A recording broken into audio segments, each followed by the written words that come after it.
Que bueno, mi gente, Cali X Boxing here on this beautiful Thursday. And on these beautiful Thursdays, what do? We look at numbers, we look at lines, we look at betting lines, we look at odds, we look at percentages, and we look at whose stocks will rise, whose will fall, who has the opportunity to raise their stock, who has the opportunity to, who's going to stay stagnant, win or lose. Some of these fighters this weekend, even if they win, will remain stagnant. We don't give credit to guys with weak strength of schedule here. We just don't. What do we talk about all the time? Activity. We want activity. What's the other thing that we want? We want guys raising their strength of schedule. Tough schedules. OJ22 in the building. Appreciate you coming through. Will Boxing 1 in the building. Appreciate you swinging through too. And I'm going to do something that I rarely do on here. Today, I'm going to be dropping the link. So let me get through my, introductions, speak on some stuff for about 10, 15 minutes, and I'm going to drop that link because I want to sort of get the feel of where people's minds are this weekend, coming into this weekend. Because I'm going to talk about 5 or 6 different fights, which fighters I think their stock can rise, which fighters, no matter if they win or lose, they will remain stagnant this weekend. And I really want to get a feel on what people think about Benavidez versus Plant in particular, because I don't know if I'm reading the room correctly when it comes to Plant Benavidez this weekend, because, leading up to this fight, I've always been one to think that Plant has a good shot of winning this fight. Plant can stay in this fight. I don't think Benavidez is going to stop Plant. But then I see the line move from where it was, right around minus 150, 160 to now Benavidez is up to close to 4-1 favorite over Caleb Plant. And I ask myself, why is that line moving so much? And I think it's sharp money. I think the sharp money is seeing what's going on in David Benavidez's camp. And not to say Caleb Plant isn't having a good camp too. That's not what I'm saying.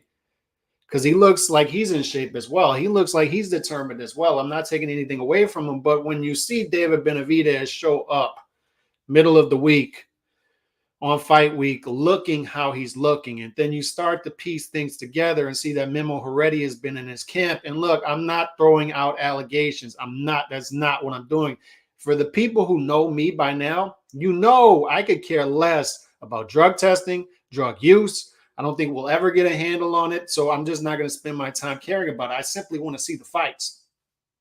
All right. I'm agnostic to it. But when we're betting, when we're gambling, when we're numbers people, and we see that Memo Heredia is in the camp, David Benavidez is looking as strong and as good as ever. And it's in a fight where he's going to be going. Strategy will be knockout. Strategy will be throwing a lot of punches. Strategy will be trying to beat up Caleb Plant and get him on his back foot.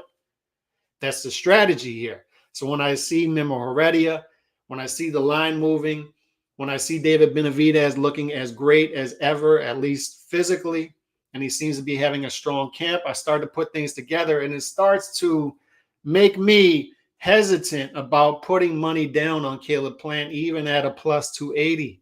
Am I throwing my money away there? I don't know. The pathway to victory for Caleb Plant is a lot more narrow than it is for David Benavidez. David Benavidez is stronger. He looks great. Offensive machine on paper. Caleb Plant has to chop the fight up. He has to pick his spots. He has to outbox Benavidez in order to negate that number. Because Benavidez, if he's throwing 60-plus punches per round and Caleb Plant's around his average of 45 punches per round and Benavidez is throwing at a decent percentage, then it's going to be tough for Caleb Plant to win rounds if this thing goes the distance. And on top of that, if we think a knockout is happening in this fight, who do we think is going to be at the hands of? David Benavidez. David Benavidez by knockout is minus 150. It's the favorite in this fight, over under 9.5 rounds. Right? I can bring up these betting odds again. They moved a little more in Benavidez's favor. He's now up to minus 390 on Caesars. So Caleb Plant is now up to around plus 300. So if you see value in Caleb Plant, now's your time to jump on it. I don't think it's going to go any higher for David Benavidez. I don't know if David Benavidez is going to get to minus 400. It may tighten a little bit. back down to minus 360. But you're looking at an over under 9.5 rounds, right? At even odds, minus 115, right? So they seem to think strongly that David Benavidez is going to win this by knockout, minus 150. Everything else is deep into the plus territory. So Caleb Plant has an uphill battle here. Vegas could be reading this wrong. My initial thoughts when it came to this fight could be right, but my instincts are starting to tell me that maybe I should back away from being bullish on Caleb Plant. I don't know. Lowe's 3 Chingones Boxing. Appreciate you coming through, man. Appreciate you tapping in. Nando, my guy. Always appreciate Nando coming through. Maddie and Brown, JC. It's going the distance. And that was my initial, that was my instinct. It's going to go the distance. Caleb Plant has survivability. Canelo at 168 is a different beast. People are reading too much into the Bivol fight at 175. I think Canelo is just a special fighter at 168 on an undisputed run. We talked yesterday about the CompuBox stats. We talked about it Monday. I can bring that back up. If you look at, let me remove this comment real quick so you can see it. If you look at the bottom, to me, Caleb Plant, David Benavidez is an offensive machine, but once again, CompuBox can be deceptive when we talk about strength of schedule. Benavidez simply hasn't been in there with great competition. We talked about that with Bivol. We found out that Bivol is the defensive machine, is the versatile fighter that we thought he was. The CompuBox numbers were correct because when he fought Canelo and fought Zurdo, his numbers did not drop. His CompuBox numbers either stayed the same or actually got better against those two oppositions. So we found out that Bivol is a guy who gets better. He rises to the level of competition. He fights down to his level of competition as well. With Benavidez, is he the type of guy where these numbers can stay the same as he steps up? With Caleb Plant, we found out that when he fought Canelo, as you see at the bottom, his opponents land just 7.3% punches per round. And when he fought Canelo, that number went up to 11.3 Canelo was landing on him. Power punches, they land about 5 on him on average. Canelo landed about 10. So those numbers got worse for Caleb Plant. So my question is that because Canelo is such a great fighter, special fighter, or did we find out that Caleb Plant, when he steps up in competition, he's not the same fighter as he is, say, against a Truex? We've also got El Rayo versus Chris Colbert. Those numbers. Chris Colbert was a 2.5 to 1 favorite. What has happened? That line is it's a virtual toss-up now. And I agree, El Rayo to me is going to win this fight against Chris Colbert. I think he's going to win this fight. It's a 10-rounder. And we talk about stocks going up, down, stagnant, right? This is one of those fights where somebody's stock is going to rise. Both fighters coming off of bad losses where they did not look good. And I want to see which fighter can get back on track. And then which fighter are we going to start to write off? 2 straight losses. Let's say Chris Colbert loses to Garcia, and now he's going to lose to El Rayo. Do we start to say, oh, Chris Colbert, he's not the guy that they were building him up to be? This is one of those fights, a lot on the line. El Rayo lost to Edward De Los Santos. Chris Colbert lost to Hector Garcia. And another big thing, we talk about layoffs, we talk about inactivity like crazy on this channel. Chris Colbert coming off of a 13-month layoff. To me, that's the key factor here. El Rayo lost, but El Rayo lost. He lost not too long ago. I think he's fresher. He's the fresher fighter. So I'm going to drop that link here pretty soon as I get through these. I want to read the room. I want to see what people think. Am I wrong? And sort of backing off on Caleb Plant a little bit. Am I reading this wrong? Am I reading too much into Memo Heredia being in the camp? Am I reading too much into Benavidez looking sharp, looking in good shape? Am I not giving Caleb Plant enough credit for looking in shape, changing trainers, etc. since the Canelo fight? Chauncey Pearls, appreciate you rolling through. Even do I have it David winning? I feel David is losing power. He's overtrained. He's been training since November. And that's another thing we have to take into account.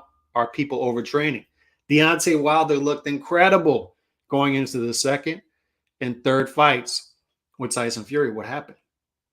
Simply overtrained. Tyson Fury goes into the third fight with a 4 to 5 week training camp and beats the hell out of Deontay Wilder. So are these guys overtraining? Underfighting, overtraining. Are these guys underfighting, overtraining? David Benavidez hasn't fought since what, May?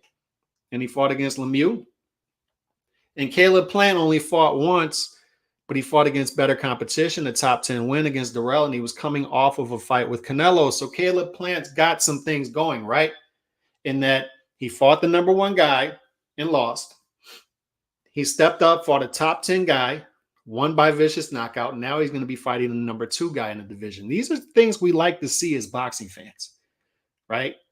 These are things we like to see. And this is another fight. It's another one of those fights where a lot at stake. This is why you love it as a boxing fan. Buzz, no buzz. We can talk about ticket sales. We can talk about ticket prices. We can talk about what the pay-per-view numbers are.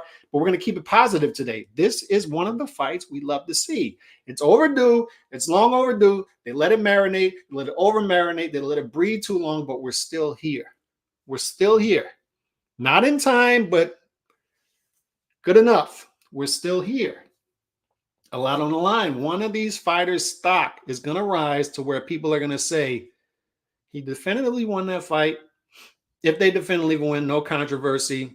He earned either a Canelo shot or another shot at Canelo. That's one of these fights. So Chris Colbert, Jose Valenzuela, one of their stocks going to rise. One of their stocks going to drop. Jesus Ramos, Joey Spencer, another one of those fights. 2 undefeated fighters, but guys who have not faced great competition yet. So we're going to start to get some answers there, right? These are the fights we used to have in boxing all the time. 2 undefeated guys around the same time in their career.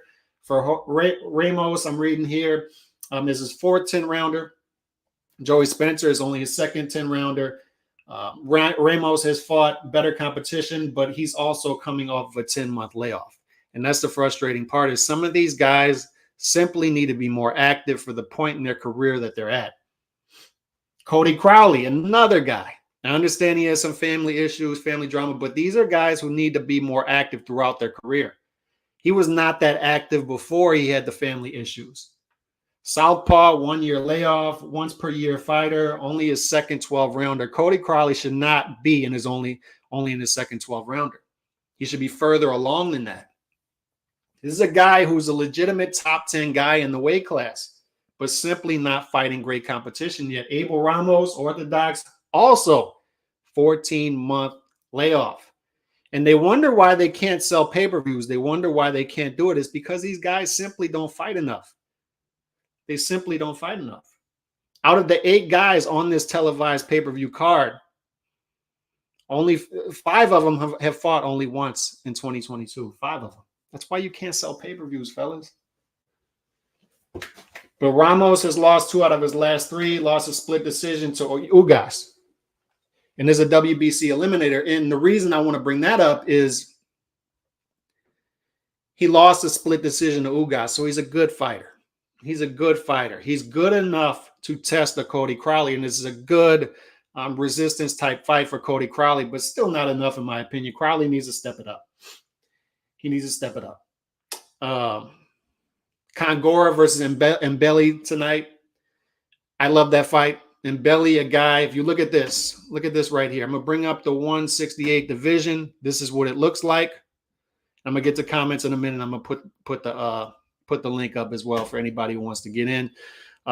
Christian Mbilli, he's 25-0, 20 knockouts.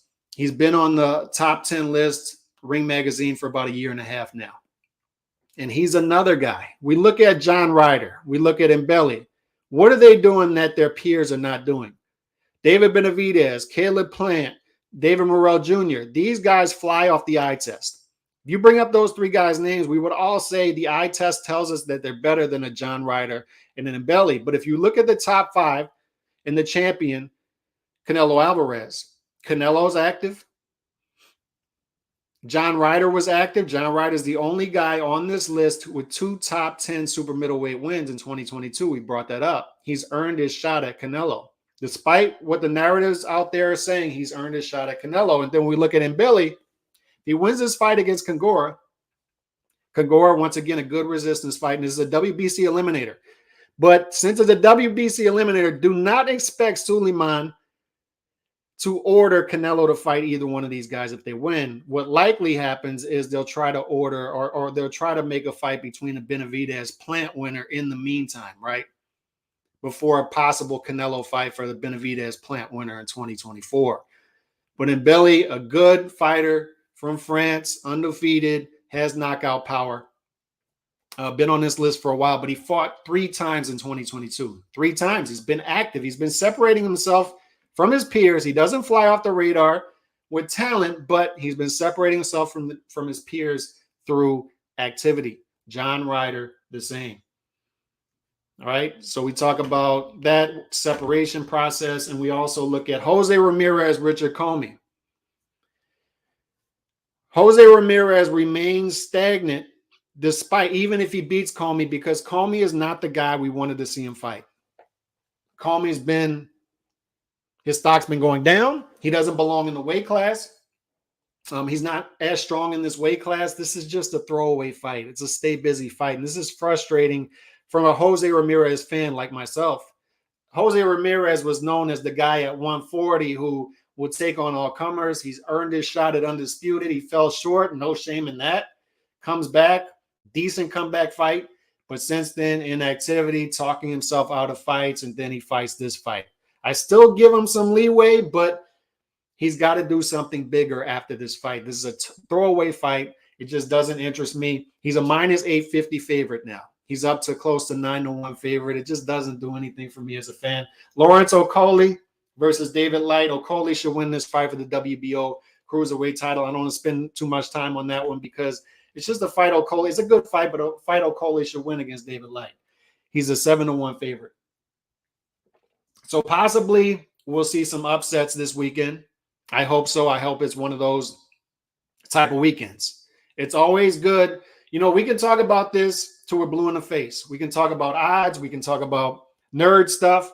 We can talk about matchups stylistically, get on here and talk nerd stuff. But at the end of the day, when you take fights off of paper, off of theory, and put them into reality, stuff happens. Stuff happens. So one of these guys is going to get upset. Maybe El Rayo beats Colbert. You know, maybe Cody Crowley is upset by Abel Ramos. Maybe it's one of those weekends. Maybe Commey can do something against Jose Ramirez.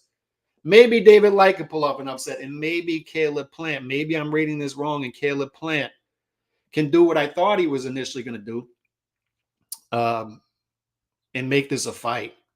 I think he makes it a fight regardless, but when you get into the middle to late rounds with David Benavidez, that's what the eye test tells us anyway. And those numbers stay the same and perhaps even go up when he's getting more active. And this is what Canelo did against Caleb Plant. What did he do? His numbers started to go up. He started to ratchet up the power. He started to ratchet up the activity. It's the same thing Tank does in his fights. Middle rounds, they start to ratchet it up. They time you. They figured you out. And does Caleb Plant have the gas tank to go rounds against David Benavidez? That's a big question.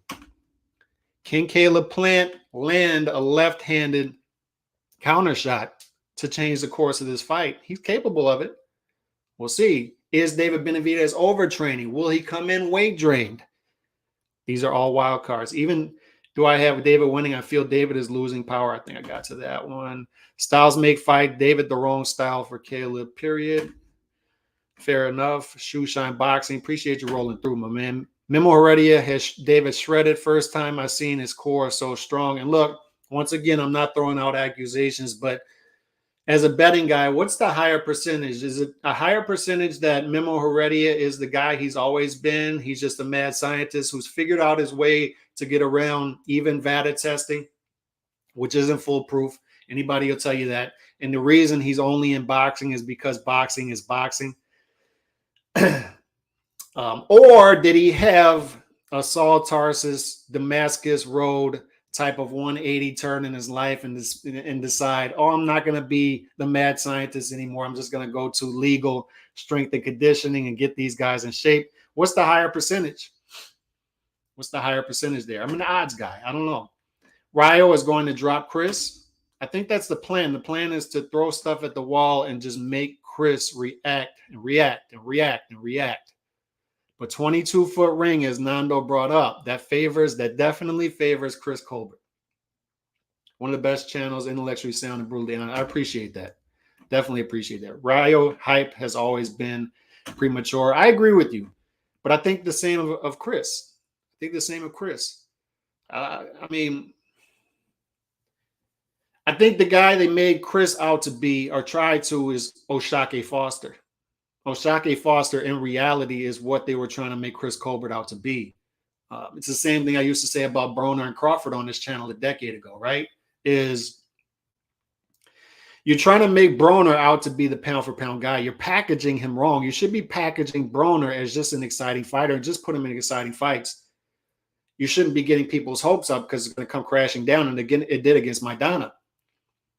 But what happened? I mean, they were packaging Broner as the next Mayweather as a pound for pound guy and pound for pound number one. And they had a guy around the same division, around the same time in Terrence Crawford, who was right there. And people were just looking past him because he wasn't as fun. He wasn't as marketable. And I think you had a similar thing with Chris Colbert and O'Shake Foster in that weight class. O'Shake Foster is just a better fighter. He just doesn't talk as well as Chris Colbert.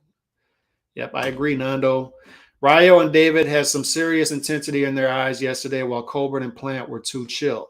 I don't want to read. And Shoeshine was there, so go to his channel, look at all this stuff. He was there. Shout out to him. But I never I don't do the body language thing because it could be deceptive. So I don't want to read too much into that. I think Plant's just that guy. I think he's just more of a laid back dude. And I still think we're going to see some fireworks today or tomorrow at weigh-ins and press conferences. I think we're going to see some fireworks between those two guys. That right there, those two guys, that is real bad blood. It really is. That's real bad blood. PTSD. Salute my guy, Bruce Gass. Rayo is early 20s, still fresh goods. Still young. Colbert wasn't able to drop at 130. Not sure his power carries the lightweight. That's the thing. And that's what I was telling D-Style the other day is Malignaggi just couldn't hurt people. And that was his limitation. That's why his ceiling was always going to be his ceiling. And he talked his way into fights. Good for him. And he did more with his career than people expected. But when you step up to that top level, that's the question. Is Rayo that type of guy? Because I think Colbert will always have issues stepping up because of the lack of power. Rayo should have got Colbert out of there. We will see. It should get him out of there. Dudes like Rayo got spoon-fed by Steve Kim by trainers every day. Premature hype. We shall see. Caleb seems chill and fairly confident and not too much. David won't phase him. And by the way, I like El Rayo. I think, Nando, you might be a little too harsh, but we shall see. If he loses this fight, it's 2 straight fights he loses, then the hype was too premature. That's true. That's why I love a fight like that, is one of their stocks is going to go up, and one of them, 2 straight losses. Spencer, a hype job.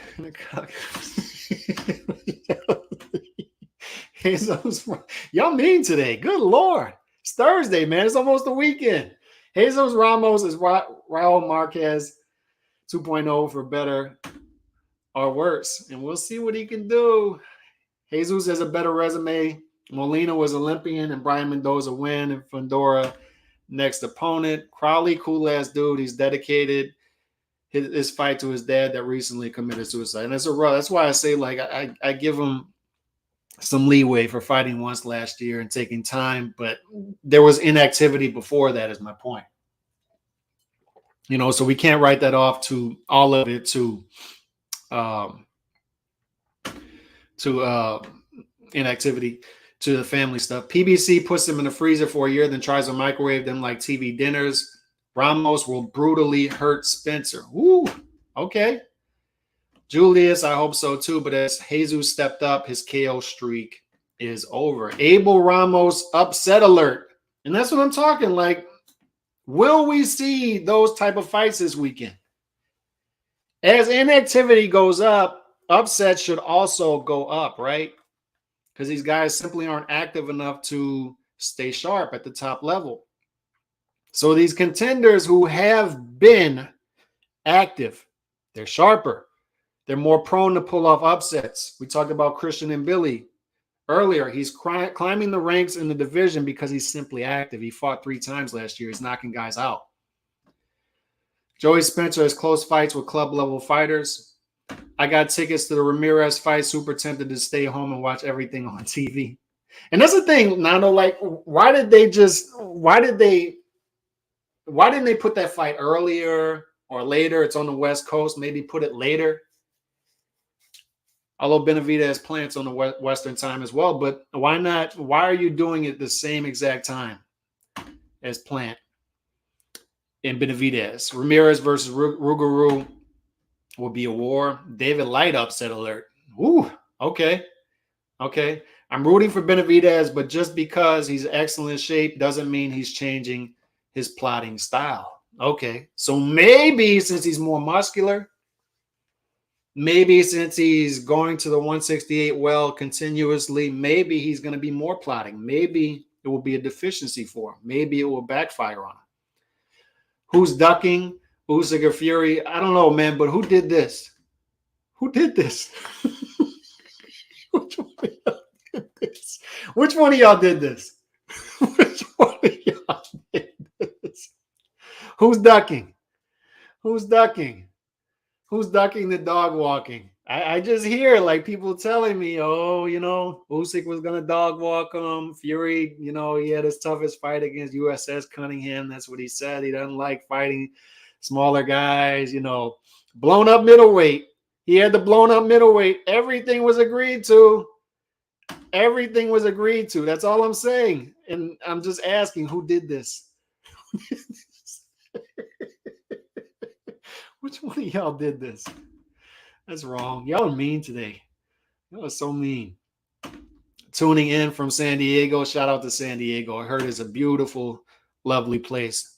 Here y'all been getting bad weather out in Cali, though. Anyone know whatever happened to Nino Rodriguez? He lost after joining Floyd's team, went back to Robert, then disappeared. I'm not sure. Somebody can answer that in the chat. No, Broner, more like Ben Simmons.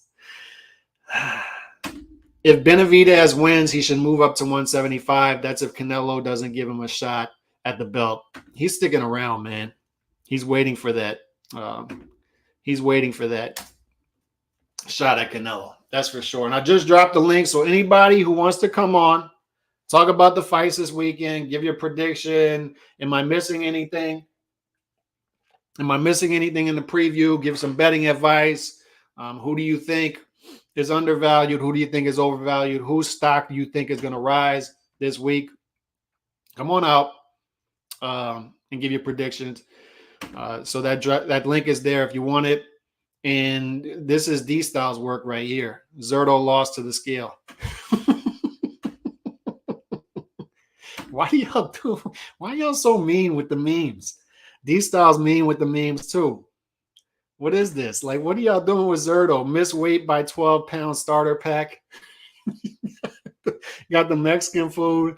Got the Coronas out there. It's sad, man. Got another meme here. This is what, and sorry for not cropping this, but this is, we talk about stocks going up, stocks going down, activity, inactivity, lack of strength of schedule, why certain fighters are where they are in their career and why certain fighters aren't. Look at Jamal Charlo's last 10 fights. Good Lord, man. Look at this. Willie Comfort, Austin Trout, Julian Williams, Helen, Hugo Centeno Jr., Karabov, Brandon Adams, Hogan. Derevyanchenko is a decent fight, I guess. Montiel, you got to step this up. Same thing with Andrade. And I got a couple people coming on in a minute, but I just wanted to highlight this. This is why guys don't get to a certain point in their career. This is it. This is it right here. You're looking at it. Strength of schedule, activity. Chauncey, you there? I got 9. What's going on, Chauncey? Can you hear me? I hear you good. Loud and clear. Perfect, man. Well, good time talking face to face. And I can say, let me say this. You are a man of your word. You are a man of your word. That's all we got, bro, is our word, man. You got to be true to that. And yeah, man, glad to be here. First time ever in a boxing podcast, man, and appreciate it. Appreciate it. Love What the are you contact, thinking? by the way. What are you thinking this weekend? Like, let Uh, me ask you this first. Like, who, if somebody's gonna pull off an upset this weekend, who's it gonna be? Oof. If somebody's gonna pull up an upset, I'm gonna have to say Plant. I doubt it. I doubt it. I obviously favor Benavidez, but if there's somebody that can probably do it, is Plant, and I'll tell you why. Is because something tells me, man, that like Benavidez kind of might be underestimating Plant. He may be a little bit overtrained, and like resume wise and experience wise, I have to favor Plant. And I think that since he brought in this new trainer, I think he's sitting down on his punches a little more. And I think he's underestimating that. Benavidez is underestimating that maybe the power. But I doubt that happens, man. I think that what's going to happen is Plant's going to look kind of good the first 6 rounds of the fight, 5-6 rounds. And then Benavidez is eventually the size and the pressure is gonna catch up to Plant, and it's gonna be like a snowball effect, man, where like he might get hurt like in the middle to late rounds, and then he just starts snowballing against Plant from there. And that's why I favor Benavidez. But I would not be surprised if Plant does pull off some kind of upset, whether it's split or unanimous decision. Yeah. And Nando's in the chat calling you Dr. Dre with all the music back there. Oh, yeah, man. This is what I do, man. I make music. Not professionally, man. More like a hobby. I do get gigs here and there. I do some audio engineering, but yeah, this is what I do, man. By the way, Julius, I see you. Stay there. I'm gonna get to you in a minute. But yeah, Chauncey. To me, the first half of this fight is Plant's gonna have success because Plant had success against Canelo the first half of the fight, right? And to me, that was a close fight, 7-8 rounds. It was a close fight, and then what happens?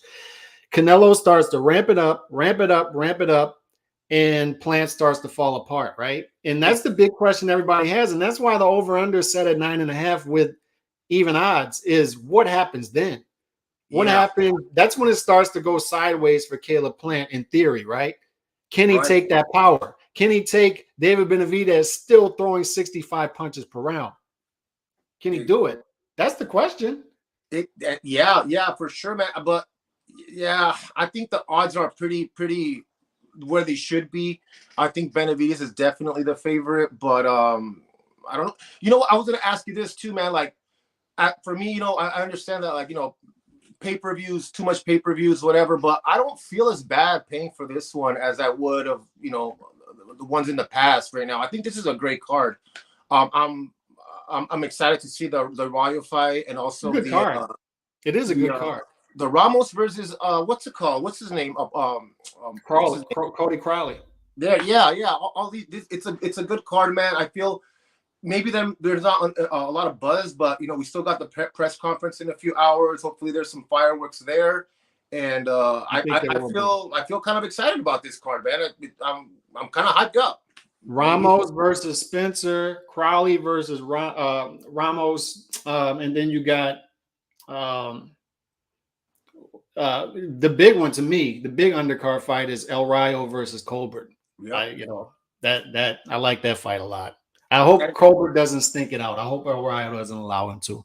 Yeah, and the two fights, the co-main and that one, those are fights that actually have implications. You know what I'm saying? So, as you mentioned, somebody's stock is gonna go up or down with the Rayo fight, but also the Mono Ramos against what's his name, Spencer. That's also, two undefeated young guys that so someone's stock is also gonna rise, and so there are fights that are meaningful. I'm excited, brother. Thank you so much for having me, man. I got to get going. I work from home, so got to get back. But, hey, man, thanks a lot, man. Enjoy the fights this weekend. Yeah, appreciate you swinging through. Julius, you there? Let me see if he's there. Hey, you there? You hear me good? We're having issues with your thing, I think. I think I lost you, Julius. Call back. I think I lost you. Try to call back. But anyway, I agree with all that. It's gonna the thing with the Plant Benavidez fight. I think most people are in agreement with the first half of the fight, right? First half of the fight, Caleb Plant stays in the fight. He finds a way to chop up the fight. He finds a way to buy time. He finds a way to win some rounds. What happens round 6, 7, 8 when that rolls through, right? Benavidez continues to throw, or he gets up to 60, 65 punches per round because Caleb Plant is finding it more difficult to chop up the fight. He's finding it more difficult to use lateral movement in a 22-foot ring. He's finding it more difficult to time David Benavidez, who is starting to time him and pick up his patterns because Caleb Plant can be a pattern fighter. He can. A lot of question marks, a lot of wild cards here. And the big wild card to me is we simply have two talented fighters. These are two talented fighters. They passed the eye test with flying colors. They passed the eye test with flying colors, but they simply haven't fought much. They simply haven't fought great competition. And that's a question mark there. So if anybody has any pushback, hit that link and give your comments. Plant has to bag those first 6 rounds to have a potential decision. And that's the thing I talked about as well is, to me, his pathway to victory is more narrow. It's hard to envision, for me, a scenario in which Plant knocks out Benavidez. I can envision a scenario in which Benavidez wins by both knockout and by decision. I can't envision a scenario in which Plant knocks out Benavidez. I think he's got to win a decision, and it will likely have to be a close decision. Julius, I think I got you now. What's up? What's up, man? You hear me good? Can you hear me? Yeah. Yeah, I hear you. One of the What you biggest got? upsets. One of the biggest upsets this weekend. It maybe not David like winning, just him going the distance. That's what I'm starting to learn. Just going the distance is an upset because Coley is going through a lot right now. He's changing trainers, and the last guy he fought, Cieslak, it was plus 700 for him to go the distance. Yeah. So I don't see him knocking out like O'Calley could be overvalued at 7-1 against David Light. And they haven't dropped the prop bets for that fight yet. I want to see the prop bets, because if Light going the distance with O'Calley is in the plus territory, I'm gonna jump on that with you as well. You got any interest in Jose Ramirez fight? Jose Ramirez has not looked the same since the Hooker fight. He has not looked the same. And I personally believe it's weight drain. I mean, the more I look at it, I say, man, you stay in the same weight 10 years. I mean, that's and he talking about he want to get married and everything. How is it? He's been on the honeymoon 10 years. I mean, is he going? And I believe Commey wants him more, because I was very surprised with Commey in the Pedraza fight. He wanted to get married. And look, fair enough. You want to get married, but don't complain that you're getting a 65-35 split. And they could have worked with the 65-35 split. They could have still made the fight with Prograis. They just wanted to fight an easier touch. It is what it is. He was scared. Simple. He was scared. He was. If you walk up to him and say the name, Rougarou, he gonna get the chills. That's what it is. There's nothing more. Do you think Cody Crowley is a legit top 10 welterweight? Like, do you think he's a guy who can fit? Let's say, do you think he's a guy who can make his way to the top 5, or is this just like wasted energy? Well, when he didn't stop, at this point, Josecito Lopez has to be considered a damaged sponge, just a walking punching bag. And the fact that he couldn't stop him, it got me thinking.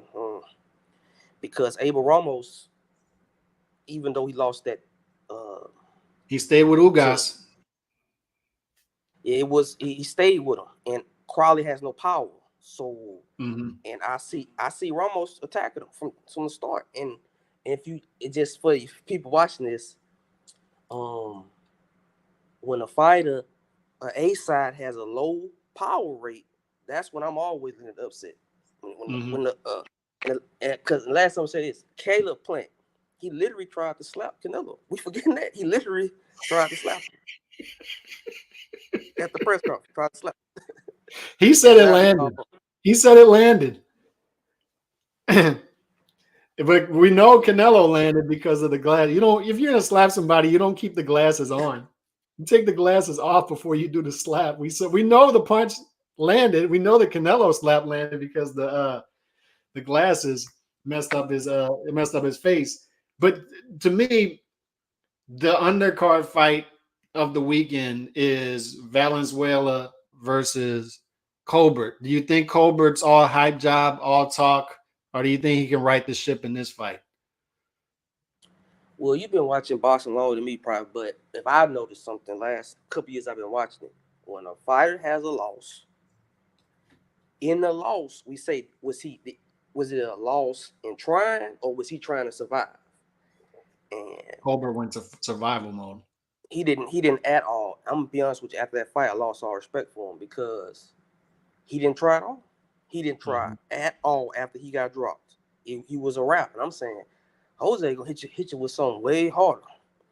And you always talking. You talk all the time. You have no power. And I seen him a couple times in interviews looking fat. I'm just being honest. I don't think he's fully committed. I think that loss destroyed him. And I think this fight here, because I don't think the boxers watch other boxers as much as we do. So I don't think he's seen Jose, because how he's looking at this, because I'm saying, man, this dude coming in with he trying to kill you. Okay, he's one of them fighters where if he was to kill Colbert, he wouldn't care. And Colbert is all, like I said, yeah, that laughing giggly. I mean, the last fighter I seen laughing giggly, I bet against him, it was Stephen Shaw. So I mean, when the fight ain't taking it serious, I'm kind of, you finna go into the Coliseum. You gotta. This is not a game. What you laughing about? What's funny? What the joke said. Yep. Now the big one. Am I reading too much into Memo Heredia being in the camp? David Benavidez looking great. Should I stick with my initial prediction that Caleb Plant's got a shot of winning a split decision type of fight here? Because Plant's a good fighter, man. Plant is a good fighter. Yeah, Plant has skills. It's a bigger ring, but the intensity level. He is, to me, to be honest with you, this is his last payday. He's 31. He has fragile hands.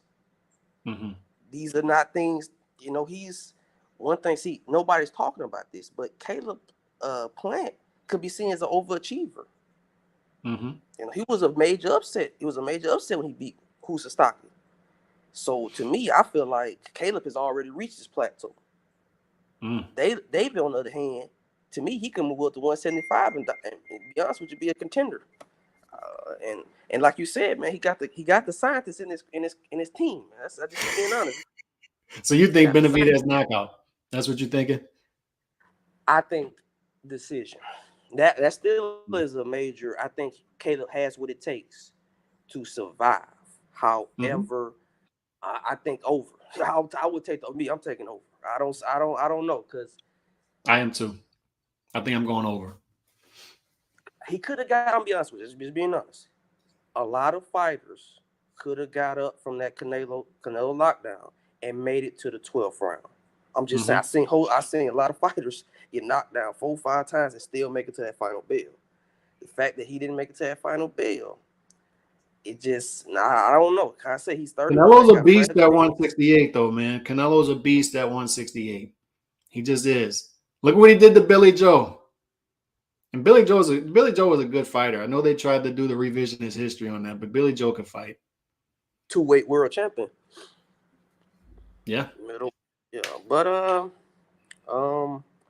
I will be very surprised if Caleb Plant leaves that it doesn't touch the floor. That's all I'm saying. I'll be very surprised if it doesn't touch the floor. Because I look at David Benavidez as a person who just he's hungry. I mean, To be honest with you, it's one thing about boxing, man. He's already had a big payday. He's already fought the cash cow. Mm-hmm. You know, David hasn't been there yet, and he wants to get there badly. I mean, the biggest fight you would say he had to me was I'll go the real. I don't even put the last fight in top 10. You know, I believe a lot of his the journeyman could have beat today's version of Lemieux. But what I say, man, I'm gonna say what I learned from you, man, is them over and unders. I was just sticking to parlays and money line. But now my main I don't mess with the parlays anymore. I don't mess with the I got guys on Twitter who tell me all the time you can find value. You can find value in the parlays. I just don't see it. It's hard. The parlays are hard to hit. Do you see the over and under in the Chris Colbert fight? Do you see that going to the distance? Yes. Yeah. Cobra, like you said, he goes into survival mode. So he's going to figure out a way to survive and get 12, even if El Rayo is putting it on him. So I don't even know what the over-under is for that fight yet. I don't think it's come out. But if it's anywhere close to even odds, I'm going over. So it's 8.5. Well, I don't know. I'm using my. I'd definitely go over. It's a 10-round fight, so 8.5.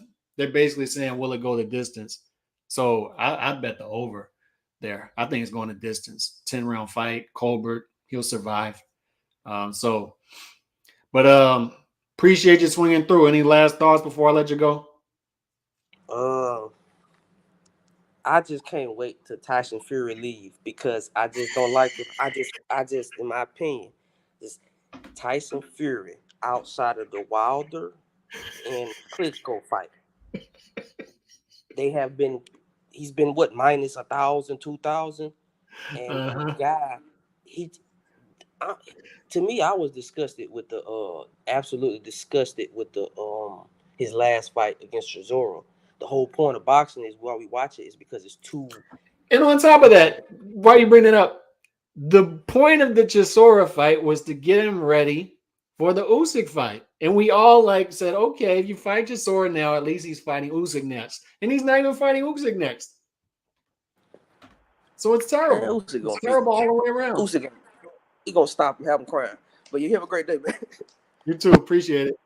Nando, my guy, what's going on? It's been a while. Hey, what's up, Calix? How you doing, man? Can you hear me? I can hear you loud and clear. You good?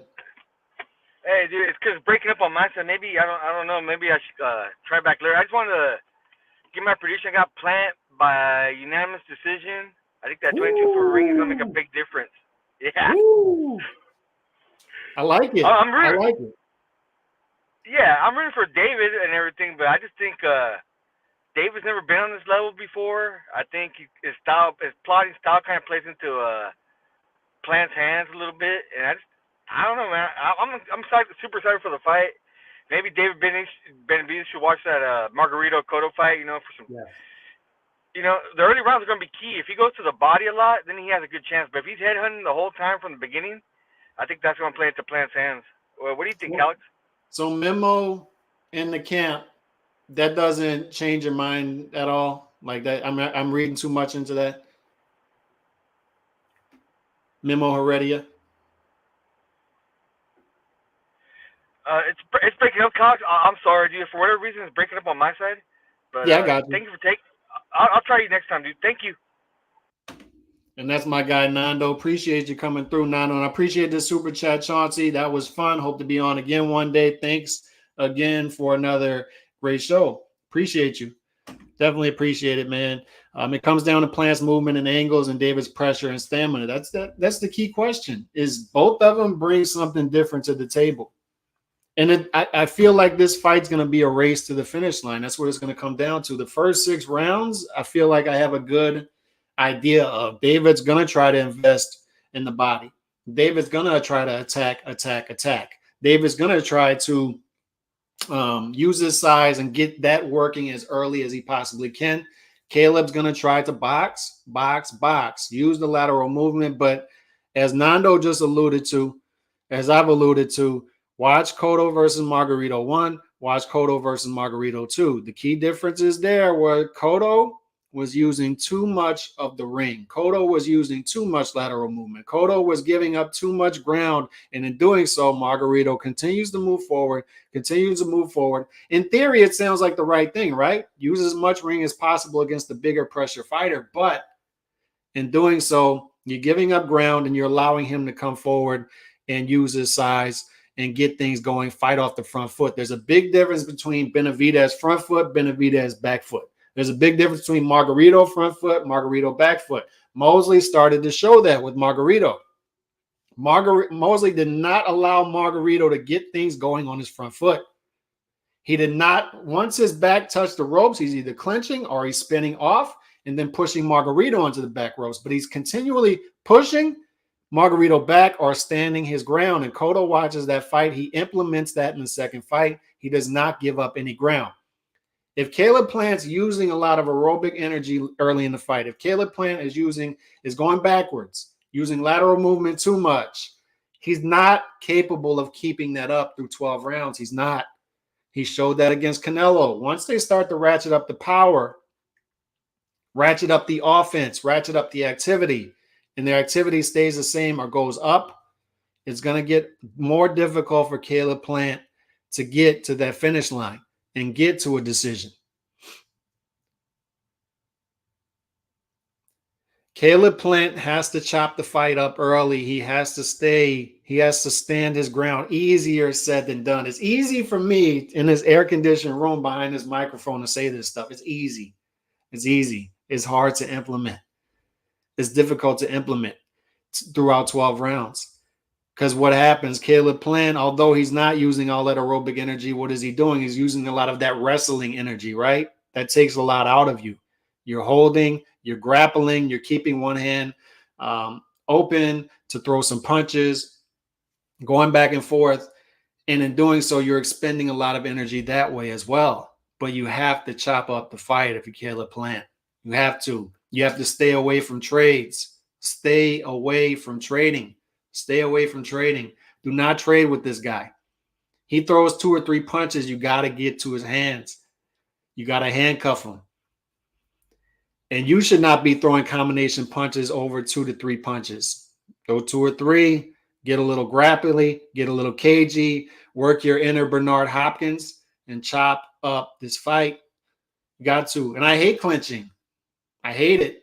But when it comes to Caleb Plant in this fight, he's got to use a lot of tactical clinching, as well as pot shotting as Benavidez comes in. He's got to mix it up and then mix that up with your lateral movement as well.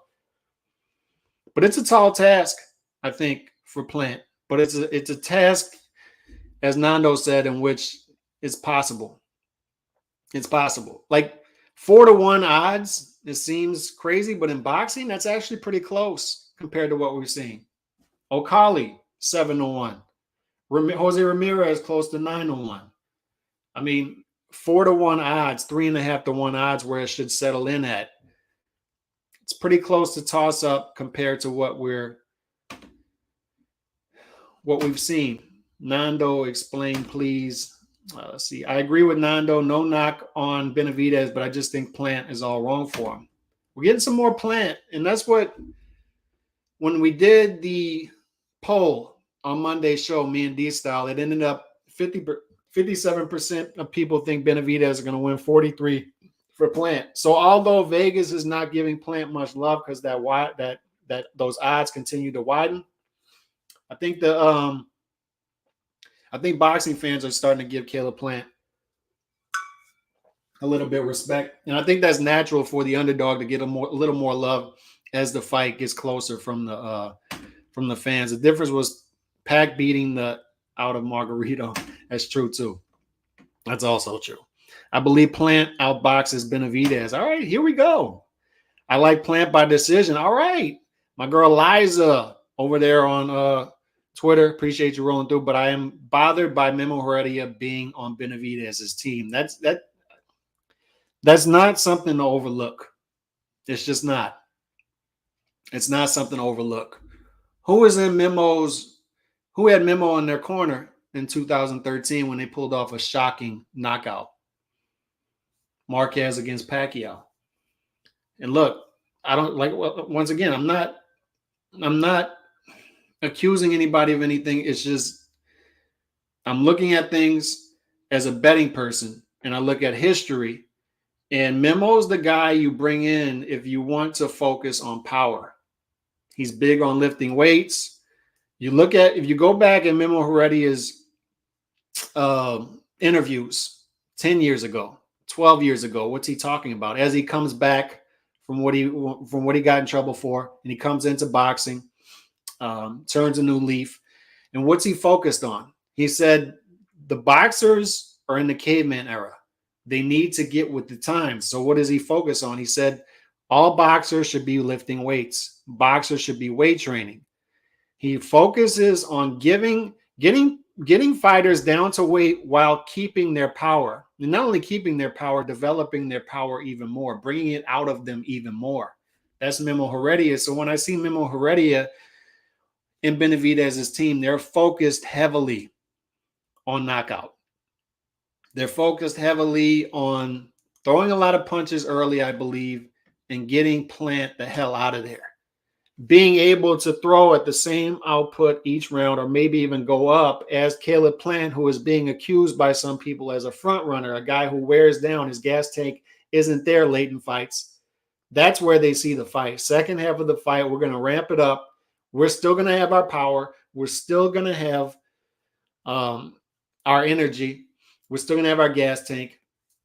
That's what Memo Heredia specializes in. Not losing speed, not losing energy, but gaining power. And we'll see if that works. We'll see if Memo Heredia is able to execute that, or is David Benavidez overtrained. Because this is things like I heard about it growing up in New Orleans, because our guy down here, Mackie Shillstone, straight the conditioning coach, what did he specialize in? Spinks against Ali, Roy Jones against Ruiz, Bernard Hopkins against Tarver. He specialized in building guys up to go up in weight class while still keeping their speed. He knew where to build guys up in the forearms, in the traps. You look at Bernard Hopkins against Tarver, his traps, his forearms. He's building them up in the right places to where they're not losing speed. With Memo Heredia, he wants guys to drop in weight, get them down comfortably, rehydrate them comfortably, keep the speed, keep the power, and get their focus on their power even more so. So we'll see how it goes.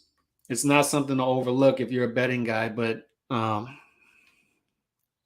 just hoping Plant can make a fight of this. I'm hoping it goes to decision.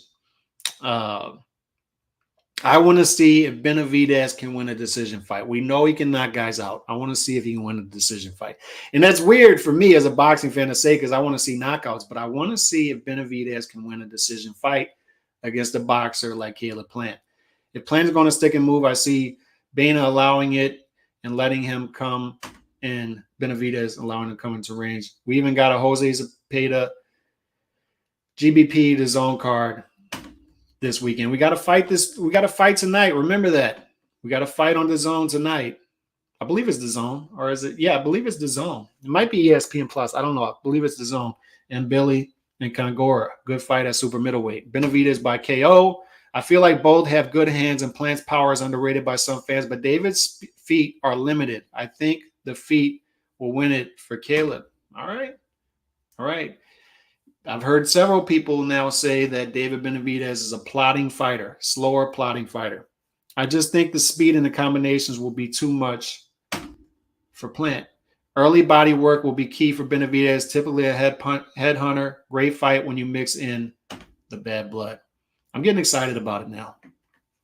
Earlier in the week, I was about a 4 or 5. Now I'm getting closer to a 6 or 7 in excitement. I got Benavidez winning. If Plant had a better gas tank, I feel more comfortable picking him.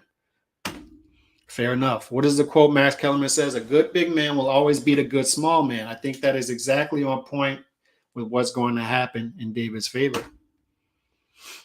AJ's overly muscled, though, kills His stamina. Yeah. The size and pressure is the X factor in Benavidez's favor. I've got quite a few parlays still running from weeks ago. Most will finish the week of Virgil Ortiz, but most of these had everyone on from Neary, Brandon Mosley Jr., Zoo to stop Harrison. Plus, Memo put a V8 in Juan Marquez's Volkswagen frame. That he did. Marquez looked like a bodybuilder in that fight. A few more Benavidez to stop Plant. Had Pacheco, Okoli, etc. 11-fight parlay. Good Lord. I think it's definitely going to hit last left that's competitive as Benavidez stopping Plant. Good for you, man. And Mbilli on, there it is, ESPN+.